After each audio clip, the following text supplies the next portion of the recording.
Okay, so we'll go ahead and get started here. It's a little after 11 a.m. on the West Coast. I just want to welcome all of you. Introduce myself. My name is Vince. I want to welcome you to this presentation of Novedge's Best of the Best webinar series. I want to thank all of you for joining us today. We're excited not only to present Cinema 4D, but to have Patrick Goski presenting for us. Just a little background on Patrick before we get started here. He's a Cinema 4D artist, evangelist, and instructor providing one-on-one training and tutorials through cineversity.com. Having provided training for CTV, FX, NASA, and Bravo, among others, he enjoys nothing more than sharing his love of 3D with others. So truly, we're blessed to have him on board with us. He's really the expert at what he does. We're going to be in good shape for this presentation. Patrick's going to speak for about the next 40 minutes or so. During that time, everyone will be in listen-only mode, but please feel free to send your questions into the question box. At the end, we'll open it up for a Q&A. We'll get to as many questions as time allows. We will be recording this webinar, and complete details on where to find it and how to access it will be made available as soon as Patrick's done. Having said all that, I want to turn it over to Patrick so we can get to as much of his presentation as possible. Patrick, can you hear me? Yes, I can. Great. So I'm going to switch the screen over to you, and we'll go ahead and get things started. Awesome. Sounds like fun. I just have to remember which option to choose here. Okay. Yeah. There we go. Okay. Okay. So, again, thank you, Vince, for the introduction. That was great. I almost feel like the pressure's on now. Those personal statements always seem so much grander than everything. But yeah, I'm happy to be here, and I'm happy that you guys are taking the time out of your day to come by and check out some of the new features for Cinema 4D R13. Some of the big things that have changed is if we just check out the About box here, the logo, new logo, it's soft, it's fresh, inviting. Not so much of the aggressive thing that we had before, but it doesn't really affect the software that much. So we're really going to take a look into those, as it's kind of the important stuff, even though I could just stare at that for a day on its own. But okay, a lot of the changes that have happened to the interface of Cinema 4D are there to make things friendlier and more inviting for new users. If you are a current user of Cinema 4D and you're just looking to make the change into a new version, some of the organization changes are going to be a little bit different. It's going to take some adjustment. But pretty much the way that things have changed is they've been organized into menus that are a bit more succinct. That means the name of the menu is going to relate exactly to what the commands do. So Mesh, which is one of the new menus that has kind of been organized here, has all of the different commands that are going to affect the components of your object. So this isn't the object itself, but the actual subcomponents, like the points, the edges, and the axis, and that sort of stuff. Under Tools, you have the different tools that you can use to actually use the objects within a scene, like move them around or change component modes, that sort of stuff. And having these kind of split up into two separate menus like this is really handy. Before, you kind of had to search around in a couple different places. The viewport has also been organized, or the viewport menus, I should say, have been organized so that they're a little bit more clear as well. If we check out the display menu in a viewport, it's only going to allow us to change the shading type, as well as if there's a line display with that shading type. And then if we go to options, you see that that's where you can change how these are going to be displayed. If it's with enhanced OpenGL, or if you're using your backface culling and all that sort of stuff. So a lot of attention has been paid to reorganize these options to make them easier to find for new users. The one other change that is pretty big to the actual layout is the layout box. This has been changed, and it's changed in the fact that it's kind of gone from its usual place. If we go up to the upper right-hand corner now, there is a drop-down menu that allows you to change to the different layouts that are contained inside Cinema 4D, and also any custom layouts you may have created. This sort of design change up here follows through to different places, like in the render settings, where you can switch between the different render engines of Cinema 4D. And these are something we're going to take a look at a little bit later on. Now, the entire basis of working in 3D is kind of interacting with your scene and your objects. And for this, Maxon has developed a completely new navigation system for us. And this new navigation system is based off of your cursor. So whenever you're interacting with something, you're almost interacting always with whatever is under your cursor. And so that is what Maxon is really playing into now. If I'm looking around my scene and I just want to get to a specific object, say this garbage bag, I want to dolly towards the cursor. So now if we hold down the Alt or Option key and then right-click and drag, that is going to dolly the camera in towards whatever object our mouse was over. If I want to move to a pop can over here, that's something that's easily done, and same with the TV. The old navigation system really focused on the object that was selected. So if I had an object selected here, my rotation would be based around this selected object. If I click somewhere else in my scene currently, you'll see that all the rotations are always going to happen around wherever my cursor is placed. And this can sometimes get a little bit confusing when you're just switching over.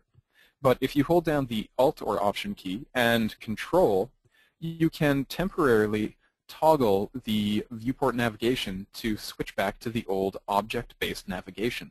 And this is handy if you're just trying to focus on, say, the controller of an object rather than something back in space. So here I would be rotating around the dumpster, and if I hold down Control, it rotates around my selected controller. Because options are one of those things that Maxon has always liked providing for customers, we can go right to the Cameras menu, and you'll see that there is a navigation submenu. And in here, I can break this off actually, and switch to any of the different default camera navigation modes without having to dig through preferences. If I wanted to set up my navigation so that it matched exactly the way that I wanted to work with it, I could open up my preferences, and you'll see that there are a lot of different options here for how the point of interest is going to work with your navigation, and what cursor placement is going to be used, as well as if it's going to try to push that point of interest deeper into the surface. And you can also lock the point of interest for dolly. So there's lots of options here. Another one of the options that has been added is the synchronize orthographic viewports. And what this does is if we have our orthographic views visible, it is going to link all of those views together. So if I want to focus on, say, just the TV down here, I can zoom in and then simply locate that in the top view, and the front view is going to follow, so that I'm always keeping the object that I want to be working with in my views, and I don't have to go through each view and toggle so that the current object is the one that's showing. Some of the other changes that are not just navigation-based are going to be how objects are dealt with in Cinema now. If we take a look at this garbage bag, let's say that I wanted duplicates of it. With the Control key, it has been modified so that rather than moving an object without affecting the children, which is the old function of the Control key, it's going to duplicate our objects. So I have an object selected, and I'm holding down Control, and I can click and drag to create duplicates of my object. So quickly and easily, I can set up all of my duplicates there, and they're done.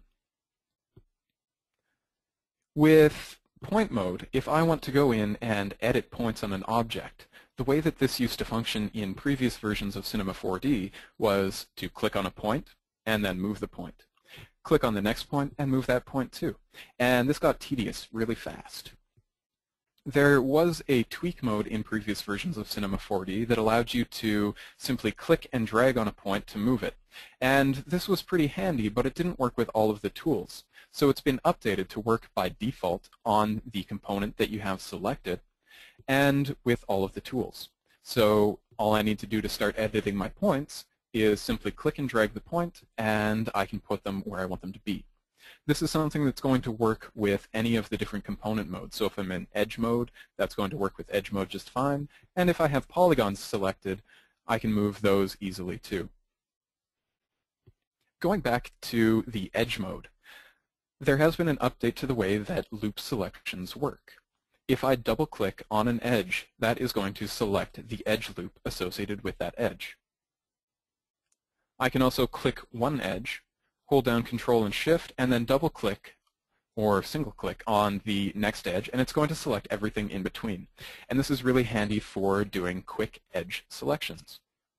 If I'm in polygon mode and I double-click on my object, it is going to select all connected polygons. This is really handy if you happen to be working with objects that come in from CAD applications or anything like that, where you might have several objects connected together. Now, we could have just done U then F to do a fill selection on those polygons, but the double-click is a lot easier. The other thing that has changed is the way that shortcuts work within Cinema 4D. Basically, in old versions of Cinema, the way that it would work is you would click on a shortcut, and that would put you into the tool. You could then click on the next shortcut, and that would switch you to the next tool. With version 13, Maxon has introduced a new feature called sticky keys. And this just isn't when you spill like the can of Coke on your keyboard and it's all ruined. It's actually a way to make working with your shortcuts a lot easier. So I'm going to switch into the loop tool. And this is going to allow me to select a loop. So I can do that and select my loop and everything is good. But let's say I wanted to move that afterwards. In previous versions, I would have to make my loop selection, then switch to the Move tool and move my points. If I wanted to use a loop again, I would have to switch back into the Loop tool. With sticky keys, I'm able to hold down a shortcut, and holding down the shortcut is going to allow me to temporarily enable a tool. So I start with my loop selection, I press and hold the E key so that I can transform the selection, and when I release, it's going to switch back to my Loop tool. Now, if I want to add a knife cut in there, I can simply hold down the K key for the knife tool, make my knife cuts, and when I release the key, it goes back to my loop selection. At this point, I can select a loop, hold down T to scale, and quickly adjust my newly created points.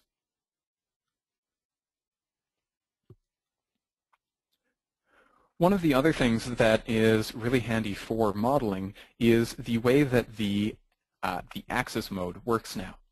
It's no longer a separate mode. It's actually a toggle switch. So if I'm in object mode, and let's switch to the Move tool here, and select my axis, it is going to toggle the axis on. This means I can now use my normal Move tools to reposition the axis on my object. Or I can also use the highlighting that appears here to quickly set the axis to a particular component on my object. If I toggle out of the axis mode again, it is going to leave my axis where it was. Now, I'm just going to start up a new file here and show how this kind of works in a point editing mode. So here I have a plane, and I want to select a whole bunch of polygons, let's say all these ones here. And I want to rotate these along an edge. Well, I can hold down the shortcut for the axis adjustment, which is the L key. And this is going to temporarily enable that mode. Now, right now, it's just giving me something to select. So I may have to switch to the Move tool first and then press and hold L again. I can then set my axis to the component. And when I release, the axis is left there. And it's only temporary when you're in point mode. So if I switch to the Rotate tools, I can now rotate along that edge and then add to my selection. And if I switch to the Rotate tool, I'll press and hold L, reset my rotation axis here, and then rotate this again. So really quickly, it gives you a good method for setting the axis and adjusting that. One of the other things that has changed is the way that axis handles actually function inside Cinema 4D. I'm going to select all these points over here. And what I want to do is have them match the y value of the points over here. And that used to be something that was pretty much selecting a point, finding the y value, copying that, and then you could paste that into your points here. Or you could try to readjust your axis handles and move things manually. Now I have the ability to simply access my snapping. So I can choose Enable Snapping, and I'll turn off the grid snapping here, and I want to set this to 3D snapping. I'm also going to tell it to snap to points, and we'll also snap to edges. Once I've done that, I can then Control right-click on an axis handle. And again, I have to be in my Move tool to do that. So I just hold down Control, right-click, and you'll see that it gives me a kind of a stretchy handle here. And this is going to allow me to set the position that I want to start my, my move or my scale or my rotate from. In this case, I want it to start at the actual point that I have selected. Now as I start dragging this out, you'll see that we get a little preview line, and this is really kind of allowing me to set what I want to reference as the snap position. And if I set this to one of my points that has been lifted up, it's going to snap all of my points that I'm editing to that level. So once I've done that, they look like they're positioned just fine. I can Control right-click on the Z-axis now, and I'll do the same thing to snap those to the other points so that they're perfectly lined up. So being able to use this handle is a really handy thing for being able to edit your points. Now, it's also pretty handy in the object mode. Let's say if I was switching to the scale tool, I can now Control right-click on the handle to scale, and I can start scaling from the outside edge of my object, which means now my scaling is going to be 100% in relation to my cursor position. And this is really handy for doing accurate scaling and anything like that. So pretty much those are a rough outline of all of the new features of modeling and just working with hotkeys in Cinema 4D. The other thing that is really handy for an artist is going to be the rendering engine. Now, before I really get into this, it is good to get into some of the new shaders as well. I'm just going to take a quick look at one of these garbage bags here. And if we render this, you can see that there is some shading difference on the top of the garbage bag. Now, if we double-click on the material, we can see that it's a fusion shader, which is just a way of blending these things together. And I'm going to increase the blend so that you see just the effect of the new terrain mask. So I'm going to go in here, and you'll see that I have a terrain mask. And what it is doing is it's looking at the slope of my object. So it's almost like a fall off, but it is a lot more complex. I can set a maximum angle and a minimum angle for my slope to determine how much it's going to cover the object. And if I wanted to, I could also set an altitude based on the object size, or down here, if we enable it, the global coordinates. And this is just, again, another way of creating this mask to follow the geometry in your scene. Now, you'll also notice that I have a little bit of a bumpy edge on this mask, and that's because it is using the bump in my material to generate some noise on there. If I turn the bump off, you'll see that I get a nice, smooth transition there for my terrain mask. The other thing that has been changed is in the reflection channel. If we add a Fresnel shader in here, and then go into the shader properties, you'll see that we have a checkbox for physical. And this is because with the new physical rendering engine, we want to have a good way to represent real materials in life. And having the ability to set a physical index of refraction on objects, be that with their reflection or their transparency or anything like that, is really going to be able to improve the results you're getting. We also have a drop-down here for presets, so those are always handy for getting something quick and easy. There is also a new subsurface scattering shader, and that one is a complete replacement of the old shader. If we take a look at our little TV here sitting on the ground, it's actually using subsurface scattering. So you can see there is a fairly soft quality to this object. If I turn off the luminance channel, you can see quickly that we lose that nice soft light. So the subsurface scattering allows you to plug in shaders to control the actual coloration of these, and you can also change the base color as well. So your image is more or less a filter for your base color. You can then change the length of the subsurface effect. So a long length is going to give you something that looks very soft, and a short length is going to give you something that is a lot more subtle. Now, this does change the render times, and that's all going to be based on your scene and what you need. Okay, so we've taken a look at all of the new shaders, and there are some more things in there too, but really we kind of just want to get on with seeing some of the new features. And I just need to change the strength of this shader because I can't deal with it being that dark. Okay, so I'll jump into my main camera and I'll turn off the interactive render region. Now, if we go into the render settings, we now have an option for the physical renderer. And the way that the physical renderer works is it is going to control all of our sample-based effects. So if I'm going into something like ambient occlusion, you'll see that accuracy, minimum samples, and maximum samples are grayed out. And that's because all of this is now controlled by the render engine itself.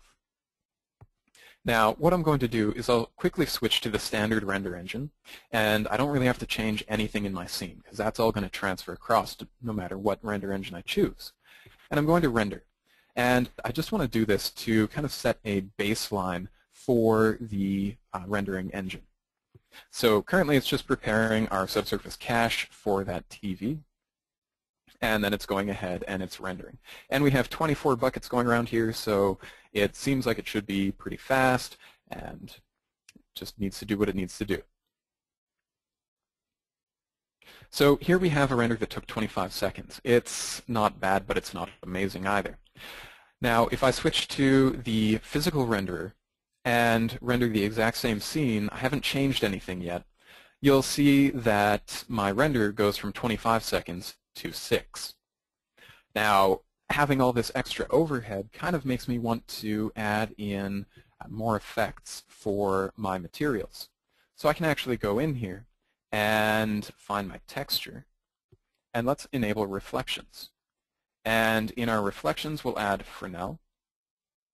Set this to physical, and nice coating of whiskey on everything, I guess. And then we can go back up to our previous menu here, and we're going to make all of these reflections blurry. Let's go 20%. So if I do that and click render again, it's going to use all of the samples that it's currently using to render the scene and simply apply those to my blurry reflections as well. So now I get blurry reflections on all of my materials, and really I'm still better off than when I was using the standard renderer without all of those reflections. So being able to use these shared samples is something that is really powerful within the physical renderer. The camera object has been updated to kind of deal with all of these new settings for the render engine too. If we take a look at the camera settings, some of the new stuff in here is really just the focus distance for the object tab, as well as some more appropriately named parameters in here. The focus distance is simply going to be the point in the scene that is in focus. So if we take a look here, this is my focus distance. And if I have that set to the character object, that is going to be where things are in focus. If I go to the physical tab, I now have the option to switch between something that acts like a classic movie camera or a point-and-shoot digital camera or digital movie cameras as well, just because they're using a shutter speed. If you enable exposure, you can adjust the ISO, and it's also going to make it so that the camera is adjusting the color balance or the color brightness in your scene when you render. If you just want the effects of depth of field or of the motion blur, you don't need to have exposure activated. Now in here you can set the shutter speed as well as shutter efficiency, lens distortion, as well as vignetting and all those other effects. You can also set a diaphragm shape And this is going to allow you to control things like bokeh effects and stuff like that for your depth of field. Now, I'm going to switch this back to the movie camera, and I have an f-stop value that is rather small. And that is because in my scene, this character is 600 centimeters tall. So he's rather tall. He's like 6 meters tall. So I kind of had to compensate with that in my f-stop so that I get a nice blur on this. I'm going to go into the render settings, and I'll enable the depth of field. If I click on render again, it's going to take a little bit longer just because it has more samples to calculate, but it still isn't that bad to just be able to see this as a quick overview of my depth of field. And also, if I pump up the settings a little bit more, things will be a little bit less grainy. But still, I have depth of field, and it only added about 2 seconds onto my render. The same thing goes for motion blur. If I enable that, and set that to a keyframe where we're going to see a lot more action, and then render, the render engine is going to go through and use the actual 3D translation. So all of the motion blur and depth of field is true-to-life 3D representations of this. So it's not just a post effect anymore. But you'll see that the depth of field gets applied to the character. Now, the graininess is something that can be dealt with just by adjusting your sampling settings. So if I take a look here, I have my depth of field settings, and I've adjusted the base sampling subdivision, so this is the number of samples that are initially shot out into a scene, and then the shading min and shading max, so that I'm getting something that produces cleaner results. And I'll just kind of start a render so that you can see the difference. And let's also enable the motion blur there, because that was not enabled for us. And we're just going to really focus on this area right in here. So if I simply use my A-B compare, let's set this to A, and this one will be B, you can see the difference between changing my sampling settings. So we go from something that is quite grainy to something that is a lot cleaner. And really, the difference in time is not that much. Considering how much cleaner the image is, a value of 10 seconds on top of that is not that bad.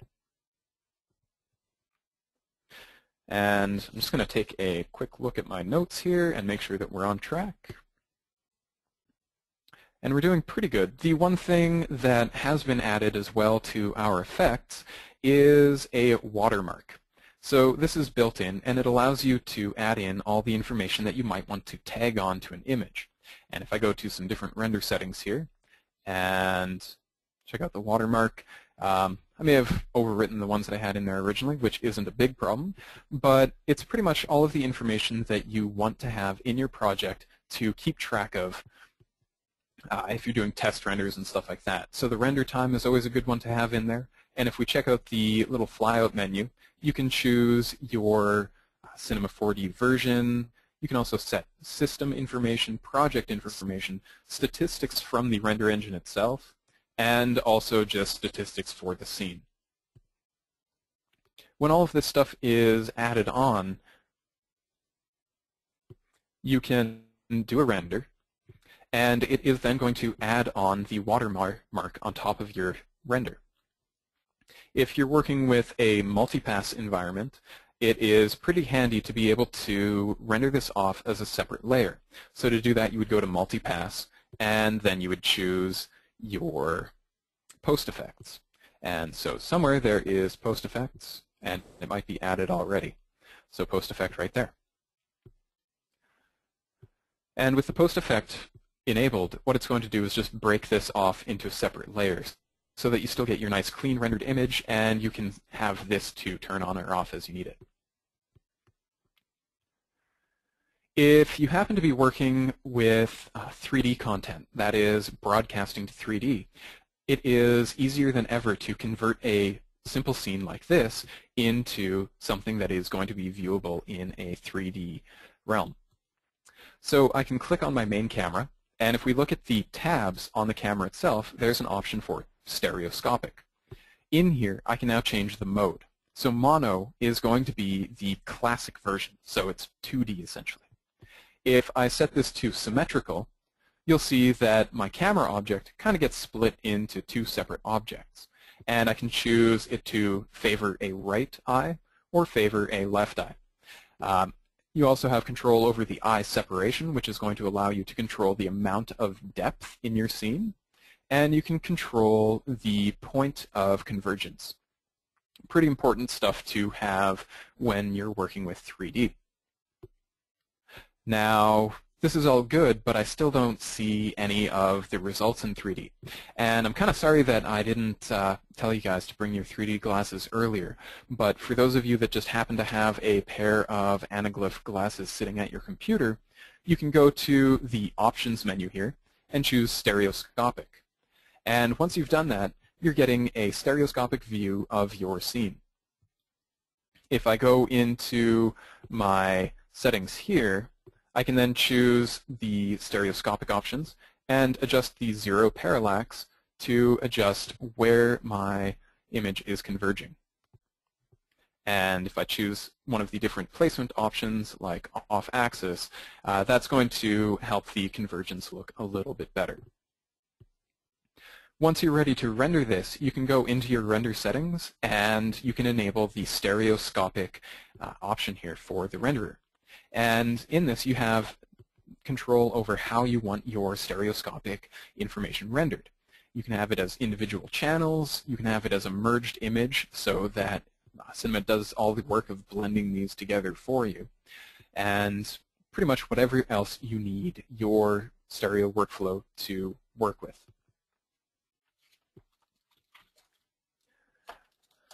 So moving on from the actual rendering tools, what we're going to do is take a look at some of the new character tools, because these are also one of the things that has really kind of helped me along as a character artist, because half the time I can start rigging something and I just get really bored.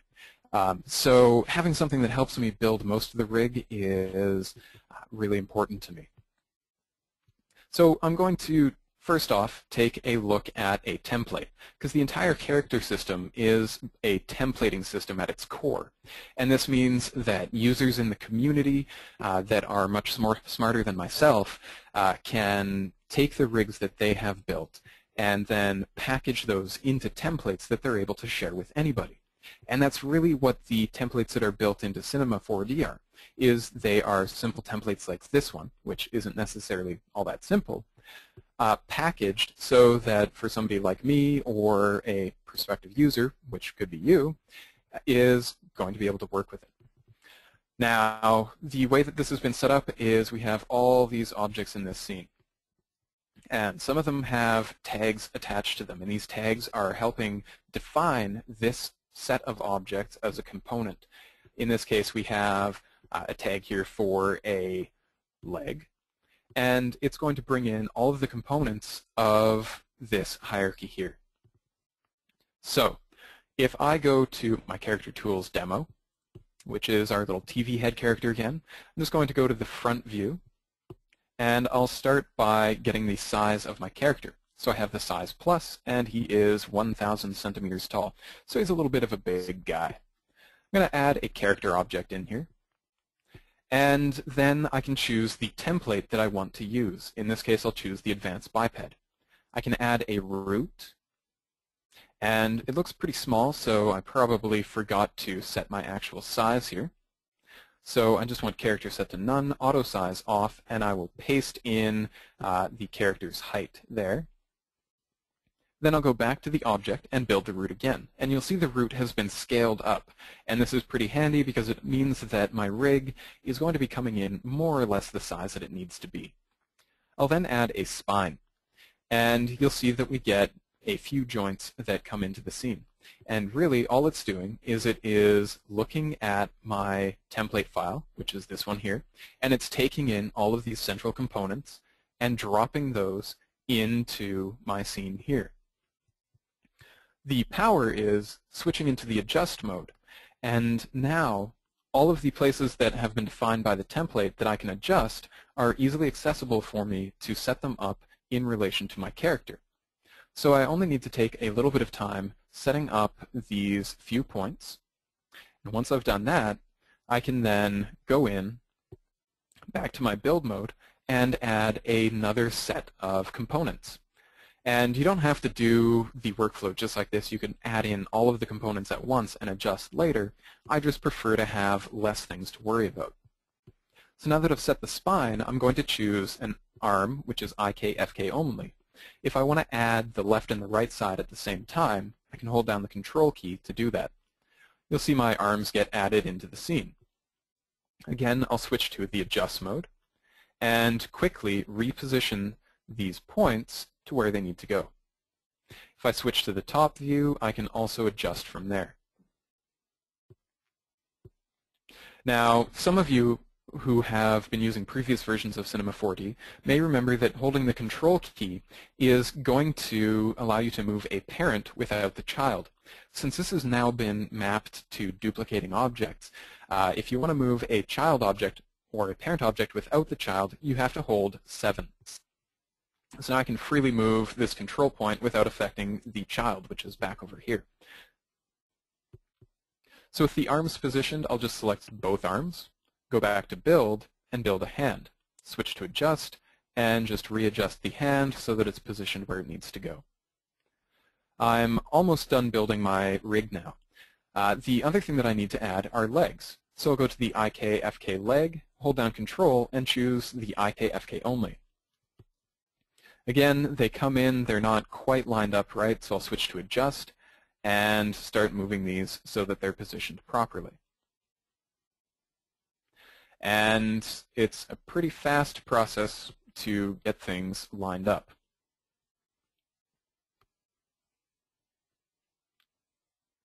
So we just want to get those kind of set where they need to be. And again, it looks like the knee is a little far out, so I'll just hold 7 and move that back. And then we'll move the entire foot back a little bit. Then the only thing I have to do here is set up the controls for the foot being able to rock from side to side. So I'll start by selecting the controls and moving them to the positions that they need to go to.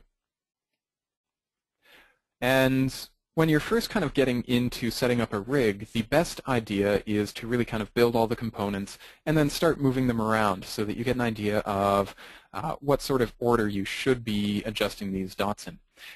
Because it's really whatever the person that set up the template is giving you to work with. Okay, so we have that set up. Now my rig, or the adjustment rig so far, is symmetrical, but my model is not.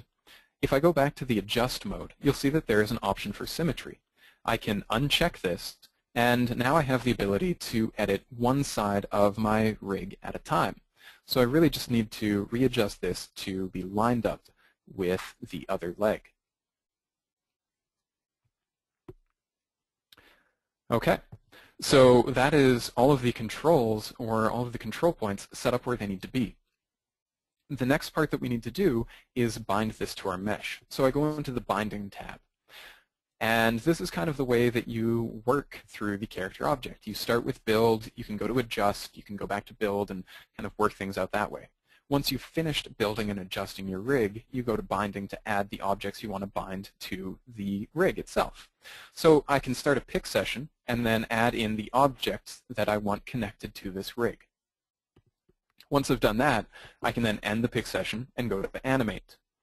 Once I'm in Animate mode, I can now select the controllers of the rig and move these around to try and position my object.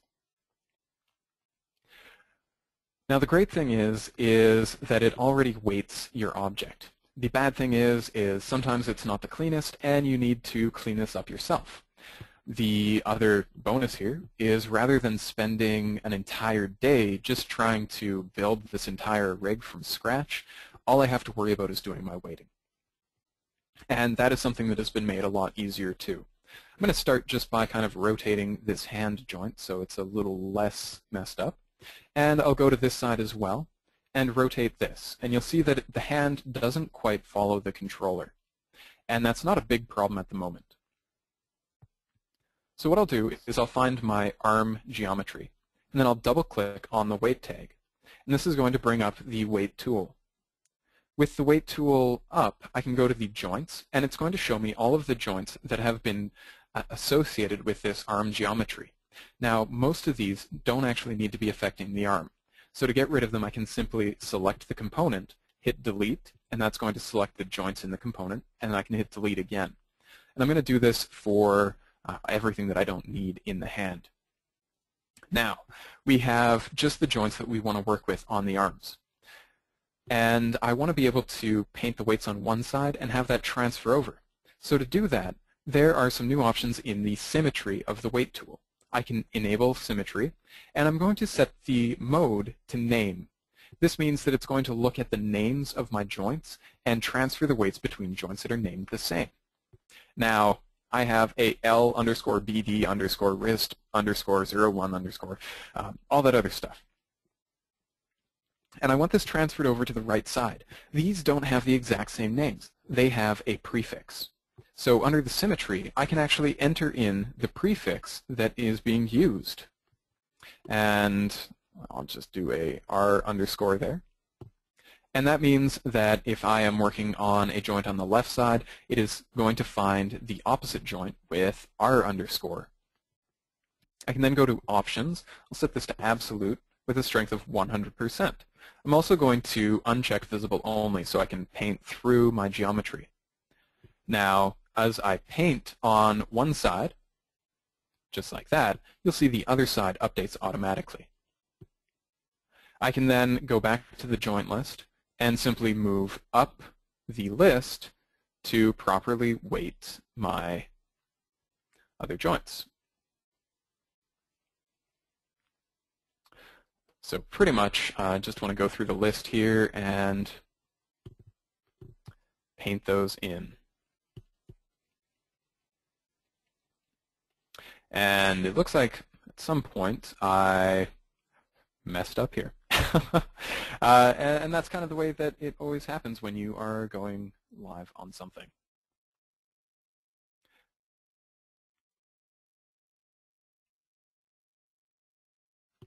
So we can go to our character object here, and we'll just try to reset the pose, and we'll take a look at the weights again.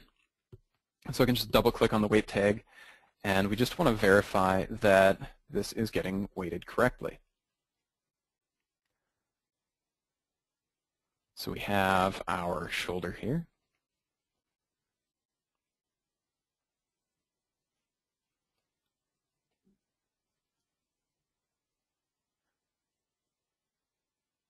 And that is the shoulder, which should be correct, and then the hand.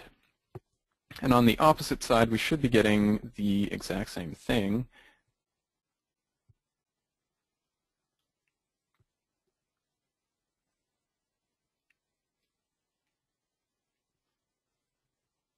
Although maybe what it is I just have these wrong. So my elbow should be this one. And my shoulder should be this one. Then if I go back into my Move tool and select a controller, that should work just fine. So the head itself is also being affected by these. So I really just want it to be affected by the head joint itself. So I just want to quickly find that and then paint my weights for that there. That means that all of the head weighting is just going to be associated to the head. Now I won't worry about cleaning that up just because I'm going to quickly show you how to add a walk to this character as well. So in the template itself, the person that makes it has the option of creating an easy way for somebody to add a walk. So we can click on Add Walk, and that is going to quickly add a Cmotion object to our character. And from here, we can go into the Cmotion object itself and start adjusting the walk cycle.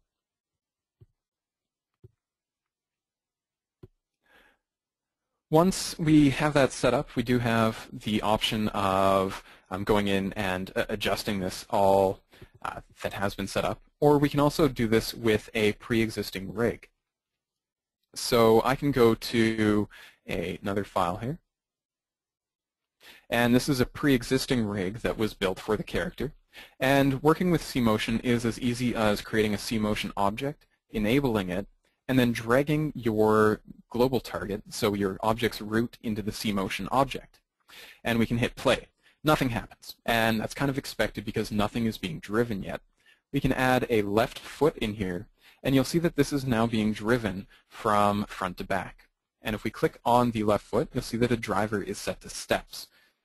If we set this to hub, it's simply going to follow whatever the hub is doing, and the hub is the global controller. But I want this set to steps. I'm then going to add a right foot, and we can also add some hips. Now, when I add the hips, you'll see that they're kind of sliding back and forth. And although if we were going for something that is absolutely hilarious looking, this is perfect, but that's not what I want. So I'll set the driver to hub. And that means if I now set my walk to line, everything is going to follow along. Now, to get your objects to actually do different things, you need to use actions. So I'll set this back to static, and on the left foot, I can add an action, which is the lift position Y, and add that. And you'll see now it is going to lift the foot in the air. If I want the right foot to follow this same motion, I can simply choose a reference action, add that to the right foot, and then choose which action I want to reference. Going through this same process with a little bit more care and just taking the time that you need to do to get the motions is going to let you create quick and easy walk cycles for your characters. Now, I think, let's see, I think we're kind of running out of time here. I think I'm doing good. Am I doing good, Vince? How are we doing? You're fine. Just keep going. Finish what you had, and then if we go over, it's not a big deal. Cool. Okay, so essentially once I have this, what I might want to do is reference this into a scene. So I can go into my XREF scene, which is really just the environment with nothing else in it. And I'm going to go to Edit, and not Edit, I'm going to go to Create and choose Reference. And I have an option to add an XREF. Now, before in Cinema, when I added an XREF, it was simply an object that gets put into the scene, and I don't have a whole lot of access beyond that. If I choose the little dialog switch here, I get a dialog telling me what sort of stuff is going to be brought into the scene from my reference object. So under Reference, I have an option to have my object and its hierarchy and everything else be encapsulated in a simple object, and this is usually a handy one to keep checked. I can also have all of my reference objects have a reference name attached to it, but since I'm using an encapsulated object, I don't really need to change the name. Import is going to allow you to change what information is being imported in from your X reference, and modify is what attributes you'll be able to modify on the X reference. And file is just how it's going to deal with the file. So I can click OK. And once I do that, we also get brought to our Explorer, where we can see our different scene files. And this is actually kind of a handy place to show off one of the other new features, which is a simple thumbnail of your Cinema 4D scene that is saved. So you get a good preview of what you're looking at. Now I'm going to choose the Cmotion final and click on Open, and that loads that into my scene. I can hit play, and you'll see that the character is walking along just fine. Now, if I go to my Cmotion, you'll see that all of the attributes in here are locked, and that is because I did not want my artists or whoever else is working with this file to be able to work with it or change attributes. But I can do that. If I go back to the options of my Cmotion XREF and choose Modify, Enable Parameters, and click OK, I can go back to Cmotion, and all of these are going to be available to work with. So I can quickly add a spline into my scene, just like that. And then in Cmotion, I'm going to set this from static to path and drop my path in there. So you'll see that we quickly have a character walking along a path. To get him to walk on the ground, simply need to move the spline up a little bit so that the character is now walking on the ground. Since the Cmotion object itself is fully loaded into my scene, I can also adjust any of the parameters that I need to in here. So I can say change the lift of my walk so that my character gets a little bit more bounce to his step. And I can also edit any of the spline graphs. Again, perfect time to show off another great feature. If I right-click a spline graph and choose Show in Separate Window, you'll see that I can open up the spline graph to encompass a size that is going to be something I can work with. And I can use my navigation shortcuts here to zoom in or out on my spline graph, and also most of the commands that you could use for editing an F-curve can now be used in the spline graph itself. So I can break a tangent and have really sharp effects in here. And this is going to change the way that my character moves in the end.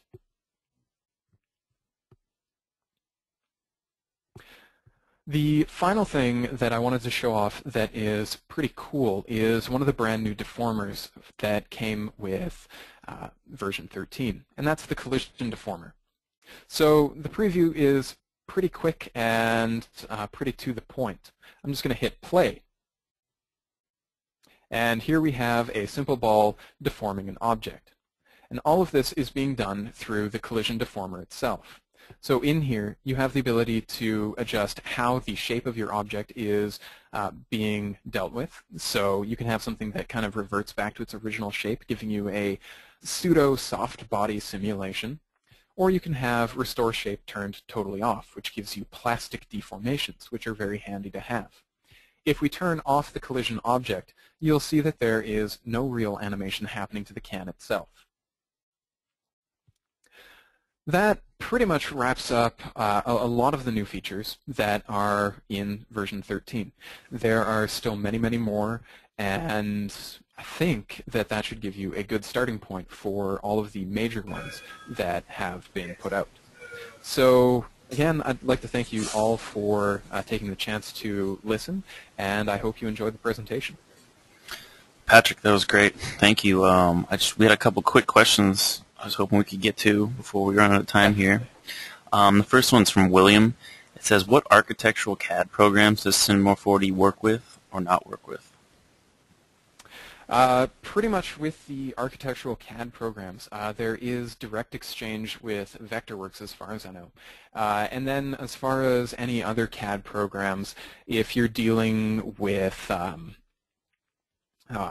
like IGS files or IGES, I believe is the extension, there is an architectural edition of Cinema 4D which includes plugins to properly transfer that sort of information across. Now, as far as like straight up architecture though, what we do have is the different import-export options. So if we take a look at the import-export here, this is probably the easiest way to show off the list. These are all the different supported formats for import and export for Cinema 4D. So anything in this list is going to be able to be brought in or out. Okay, great. I think we just had one more question. Sure. This one's from Jim. He says that he uses Cinema 4D as his primary 3D application, but now prefers modeling in Modo, since the modeling tools to him are more advanced. Are there any plans to upgrade the modeling tools in a way that would negate a need for him to use Modo? The one thing that I can say, based off of my own personal experience with Cinema 4D, I never used to use Cinema 4D for modeling. I always used a third-party application, and I think with the enhancements that have come to the way that the tweak mode works in Cinema 4D, as well as the revamped navigation, have kind of alleviated all of my qualms with working with modeling inside Cinema 4D. That said, any company that is developing software is always looking at or planning to upgrade features.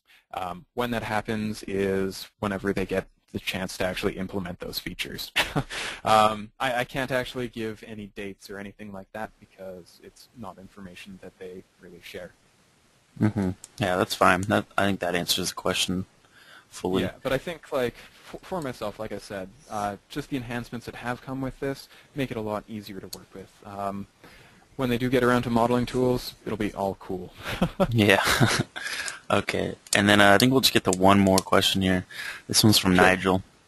He said you have some extra settings in the navigation preferences, more specifically the deep command. What what were those? He seems to not have them on his Okay. end. In the navigation preferences, where are those? Navigation, and right here we have the deep option. Now, if you're using any of the other methods of navigation, you don't really have an option for cursor placement. So cursor placement is only in the cursor mode. What deep is going to do is, as long as if I can remember, it just looks through your hierarchy and it tries to set the cursor placement a little bit into the geometry rather than right on the surface. Just makes it a little bit easier to kind of center around the objects themselves. As far as it not showing up in a version, not too sure why that would be happening. Okay. Yeah, simple enough.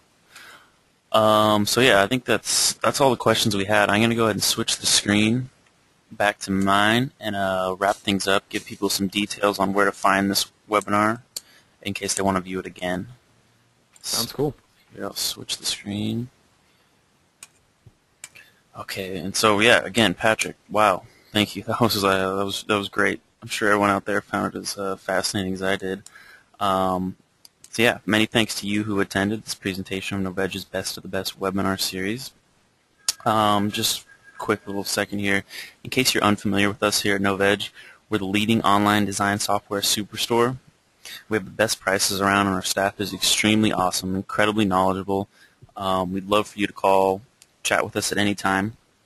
Another bit of info I'd like to bring your attention to real quick before we sign off is Vectorworking. It's an online community that we've created to facilitate the coordination, the collaboration, and communication between design professionals such as yourselves. I want to emphasize that this is not just a Vectorworks community. We have a ton of Cinema 4D users. We put up a ton of tutorials, news, videos, all related to Cinema 4D. This webinar will be made available there if you want to view it there. It's free. It's easy to sign up. I mean, I recommend you check it out if you're curious. So yeah, having said all that, we'll shoot you guys an email on how to find the webinar, the recording. And yeah, if you have any other questions, feel free to email me. My email is vince@novedge.com. I put our Maxon sales rep's email up there. His name is Bob Thayer. You can email him at bob@novedge.com. He's great. He'll get he'll help you get the best price around. If you have any questions about upgrading from a previous release, he's definitely the best guy to ask. And yeah, I don't know, Patrick, if there's anything you wanted to add really quick before we sign off here? No, I think just thank you everybody for watching. It was definitely an excellent opportunity. Yeah, great. Again, thank you, Patrick. It was an unbelievable presentation. And so, yeah, I guess we'll see you guys next time. Thank you. Have a good day.